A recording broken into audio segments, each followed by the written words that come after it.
और भी अगर किसी युवा के मन में कोई डाउट्स है, कोई शंका है, तो मेरा यही कहना है कि आप किसी भी आर्मी स्टेशन, एयरफोर्स स्टेशन में जाइए और वहाँ पे पैम्फलेट्स मिलेंगे, आपको डिटेल्स मिलेंगे इस स्कीम के बारे में। और आगे आने वाले दिनों में क्या इस स्कीम में कोई और बदलाव की उम्मीद है या ये टेम्पलेट सेट हो गया है? आगे ये हमें तभी पता चलेगा जब ये स्कीम पूरी तरह लागू होगी। अगर हमें इसमें कोई कमियां महसूस होंगी या हमें हमारे विचार में किसी तरह का सुधार लाया जा सकता है, तो ये ज़रूर हम इसकी ये करेंगे, इसके ऊपर विचार विमर्श करेंगे और ये बदलाव के लिए हम सरकार से रिक्वेस्ट करेंगे कि बदलाव लाया जाएगा। सर, अग्निपथ स्कीम के क्या फायदे हैं, अगर आप इस पे विस्तार में हमें थोड़ी सी जानकारी दें। पहले तो वायुसेना और सशस्त्र सेना बलों के लिए ये फायदेमंद होगा कि एज प्रोफाइल जो है सैनिकों की ये घटेगी। आज एवरेज एज प्रोफाइल सर्विसेज में 30 साल की उम्र है, ये घट के धीरे धीरे 25 से 26 साल तक आएगी। ये सबसे बड़ा फायदा है। दूसरा फायदा है जो अग्निवीर भर्ती होकर आएंगे उन लोगों को एक तो देश की सेवा करने का अवसर मिलेगा, वर्दी पहनने का अवसर मिलेगा, एक्सपीरियंस मिलेगा और इस एक्सपीरियंस को लेते हुए जब बाहर एनवायरनमेंट में वापस जाएंगे they will be better discipline, better motivated and with all the ethos, जो सर्विस के इथॉस हैं उनमें पंक्चुअलिटी, ऑनेस्टी, इंटीग्रिटी, ये सारे उनमें इम्बाइब हो जाएंगे। सर, जिस तरह का विरोध हो रहा है, किसी ने शायद सोचा नहीं था कि एक मिलिट्री रिफॉर्म, सिविल अनरेस्ट, एक लॉ एंड ऑर्डर प्रॉब्लम बन सकता है। क्या रक्षा मंत्रालय ने या आर्म फोर्सेस में या खास करके एयरफोर्स में, आप एयरफोर्स के लिए बात कर सकते हैं, इसकी कोई भी तैयारी की गई थी कि अगर इस तरह का बैकलैश होगा तो क्या इसको कैसे डील करेंगे? नहीं, पहले तो हम इसकी निंदा करते हैं। इस तरह की हिंसा हमारे देश में इसके लिए कोई स्थान नहीं है।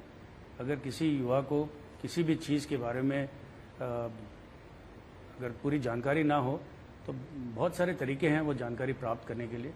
हिंसा के माध्यम से ये कोई हल नहीं हो सकता ये। और खास करके जो ये नौजवान हैं सर, अगर सेना में आना चाहते हैं तो डिसिप्लिन एक बहुत बड़ा पहलू होता है। अगर जो लोग ये पकड़े गए इस तरह के उपद्रव करते हुए तो शायद दरवाजे बंद होंगे इनके सेना में आने के लिए। तो अगर आप एक मैसेज देना चाहें हमारे माध्यम से ऐसे यूथ को तो आप बताएं सर। जो भी सेना में भर्ती होना चाहता है, जब पूरा सिलेक्शन प्रोसेस, एग्जामिनेशन, मेडिकल सब खत्म हो जाता है, उसमें अंतिम स्टेप होता है पुलिस वेरिफिकेशन। तो अगर कोई युवा इस तरह की हिंसा में भाग लेता है तो शायद ही उसको पुलिस वेरिफिकेशन का सर्टिफिकेट मिलेगा। तो मतलब कि एक तरह से रास्ते बंद हैं अगर उस पुलिस वेरिफिकेशन में नेगेटिव रिपोर्ट आ जाए। नेगेटिव, बिल्कुल। सर, एक जो बड़ा सवाल और है कि किस तरह से रिफॉर्म आएगा। 4 साल जो लोग काम करेंगे फिर उनको छोड़ना पड़ेगा, लेकिन जो लोग रह जाएंगे, ये कहा जा रहा है कि एक बहुत ही रोबस्ट सिस्टम इन प्लेस होगा। तो किस तरह का रिफॉर्म देख रहे हैं सर? पहले तो हमारी ट्रेनिंग स्कीम में पूरी तरह से बदलाव लाया जाएगा। ट्रेनिंग अब इस समय हमारी होती है, जो टेक्निकल ट्रेड्समैन है उनके लिए 2 से 2.5 साल तक ट्रेनिंग होती है और ये लगातार होती है। जब से ज्वाइन करते हैं 2.5 साल की इनकी ट्रेनिंग चलती रहती है। अब इस स्कीम के दौरान क्या होगा कि पहले 4 या 5 महीने की उनकी बेसिक मिलिट्री ट्रेनिंग होगी और बेसिक टेक्निकी ट्रेनिंग दी जाएगी। उसके बाद ये फील्ड यूनिट्स में सर्विस देंगे। उसके दौरान उनकी असेसमेंट किया जाएगा उनका कि ये किस काम के काबिल हैं, इनकी एप्टीट्यूड किस तरफ है, टेक्निकल एप्टीट्यूड है, नॉन टेक्निकल एप्टीट्यूड है। अगर टेक्निकल है तो इनकी इलेक्ट्रिकल सिस्टम्स में एप्टीट्यूड है या इंजन सिस्टम्स में एप्टीट्यूड है।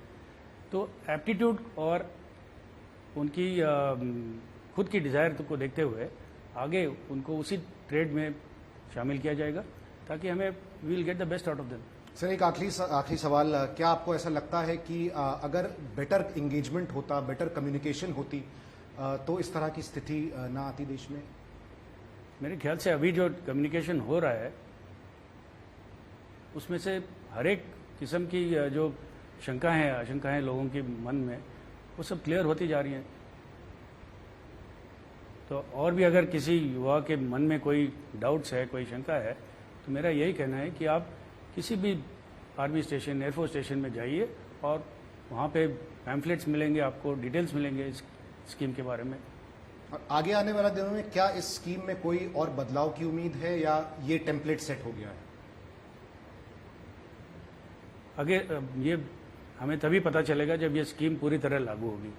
अगर हमें इसमें कोई कमियां महसूस होंगी या हमें हमारे विचार में किसी तरह का सुधार लाया जा सकता है, तो ये जरूर हम इसकी ये करेंगे, इसके ऊपर विचार विमर्श करेंगे और ये बदलाव के लिए हम सरकार से रिक्वेस्ट करेंगे कि बदलाव लाया जाएगा।